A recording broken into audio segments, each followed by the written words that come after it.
নমস্কার বন্ধুরা, আমার এই চ্যানেলে তোমাদের সবাইকে স্বাগত জানাই। আশা করি তোমরা সবাই ভালো আছো। আমি আজকে তোমাদের জন্য নিয়ে এসেছি বাড়িতে তৈরি চালের গুঁড়ো দিয়ে কিভাবে সহজ পদ্ধতিতে ভাপা পিঠে বানাবো। এটা খুব টেস্টি স্বাদের আর নরম তুলতুলে। তোমরা এটা বানিয়ে অবশ্যই খেতে পারো সহজ পদ্ধতিতে। এখানে আমি 1 কেজি চাল নিয়েছি, যে চাল আমরা রান্না করি সেই চাল নিয়েছি। আগে থেকে আমি 3 ঘন্টা আগে থেকে ভিজিয়ে রেখেছিলাম, সেটা আমি মিক্সিং বলে বেটে নিচ্ছি ছেঁকে। এটা আমি এখানে সব চালগুলোই বেটে নিয়েছি। তারপর আমি এর মধ্যে নারকেল কুড়ে মিশিয়ে নিচ্ছি। এখানে আমি একটা নারকেল দিয়েছি, তোমরা চাইলে বেশি নারকেলও দিতে পারো। এটা আমি চালের গুঁড়ির সাথে মিশিয়ে নিলাম।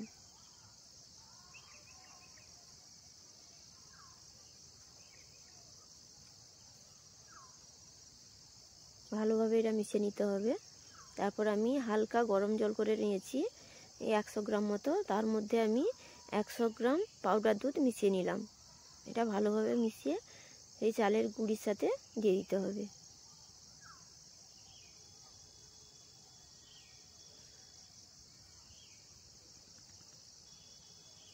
আর আমার ভিডিও যদি তোমাদের ভালো লাগে অবশ্যই আমাকে একটা কমেন্ট করে জানিও নতুন নতুন রেসিপি দেখার জন্য।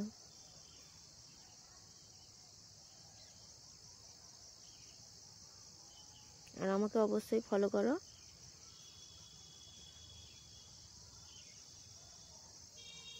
পাউডার দুধটা আমি এরপরে সেটা আমি মিশিয়ে নিব চালের বাটার সঙ্গে।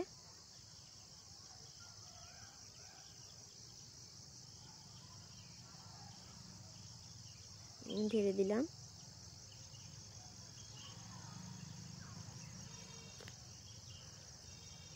এরপর আমি সামান্য লবণ দেব, তোমরা তোমাদের প্রয়োজন মতো লবণ দিও।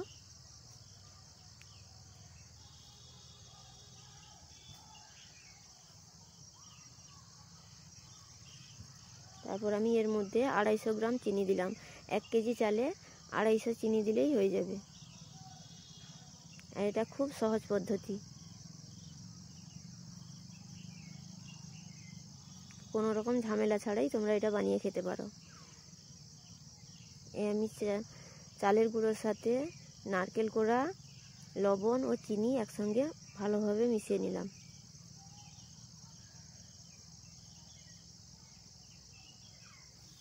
তারপর আমি কড়াইতে তেলটা ভালোভাবে গরম করলাম। এখানে আমি সাদা তেল ব্যবহার করেছি, তোমরা চাইলে ঘিও দিতে পারো। সাদা তেল কিংবা ঘি। সাদা তেলটা আছে 50 গ্রামের থেকে একটু কম। আর কড়াই ভালোভাবে গরম হলে তারপরে তেল দিতে হবে, না হলে নিচে বসে যাবে। আমি ঢেলে দিলাম চালের মিশ্রণটা।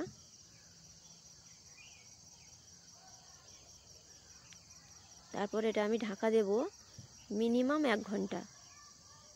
আর গ্যাসের আঁচ পুরো লো করে দিতে হবে। 1 ঘন্টার মধ্যে খোলা যাবে না, 1 ঘন্টা অবশ্যই ঢাকা রাখতে হবে।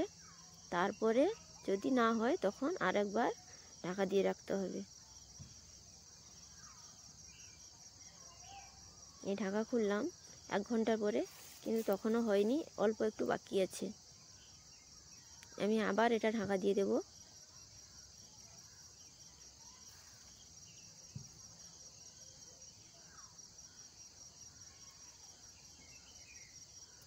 গ্যাসের আঁচ পুরো কমানো আছে। আমি আবার ঢাকা দিলাম। আর এটা হয়ে গেলে বোঝা যাবে একটা দারুণ সুগন্ধ উঠবে, বেরাবে।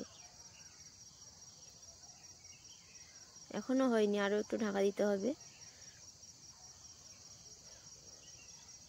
আসলে আমার এখানে একটু জলটা বেশি পড়ে গেছে, সেই জন্য একটু দেরি হচ্ছে, না হলে পুরো 1 ঘন্টার মধ্যেই এটা হয়ে যাবে। আমার ভিডিও যদি ভালো লাগে অবশ্যই একটা কমেন্ট করে জানিও। আর তোমরা এটা বাড়িতে বানিয়ে খেও। এটা আমার হয়ে গেছে, এটা আমি কাটবো। এই তো কেটে নিয়েছি।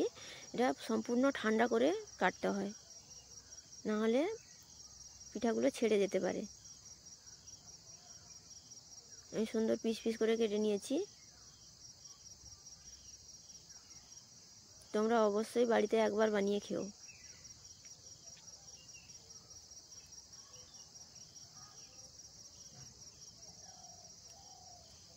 আজকের মতো এই পর্যন্ত, দেখা হবে পরের ভিডিওতে। টাটা, বাই, আসছি। আর তোমরা আমাকে কমেন্ট করে জানিও প্লিজ, আর আমাকে একটা সাবস্ক্রাইব করো।